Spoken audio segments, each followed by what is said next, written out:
Hi guys, good morning. Napakasalita ng lahat. Kasi binigyan tayo ng kalayaan ng Diyos sa ating katawan. Pero sana huwag natin kalimutan na may Diyos pa rin na kailangan nating sundin ang kanyang mga utos. Alam niyo po ang utos ng Diyos. Hindi po ako sa nagmamalinis. Ako po yung nagkakamali rin. Tao lang tayo. Pero ang utos ng Diyos mas maganda kaysa sa utos ni Moises sa panahon ngayon. Kasi inaalis ng Panginoon yung ugat. Katulad na lang ng sa panahon ni Moises na kailangan huwag kang papatay. Kailangan bago ka magkasala, makasaksa ka muna, makapatay ka muna. Sa Panginoon, iba.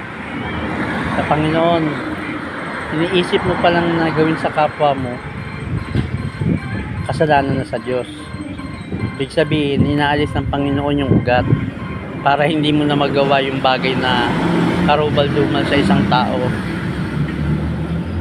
Kaya ginagawa, nililinis niya na ang puso para maalis yung ugat ng kasamaan.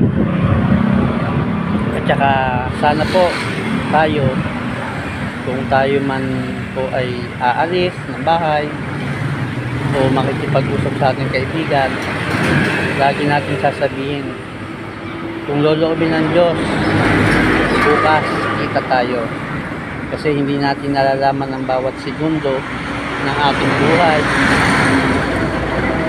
Hindi natin nalalaman kung ang buhay pa tayo bukas, malakas pa tayo bukas. Kaya lagi nating, kung loloobin ng Diyos at awa ng Diyos, lagi natin isasama yon sa ating salita para lagi tayong samahan ng Diyos at lagi tayong gumawa ng mabuti sa ating kapwa. Kasi kung tayo gumagawa ng mabuti sa ating kapwa, ang Diyos ang nagkakautang sa atin. Yun po, napakasarap pakinggan na habang gumagawa ka ng kabutihan, ang Diyos ang nagkakautang sa iyo.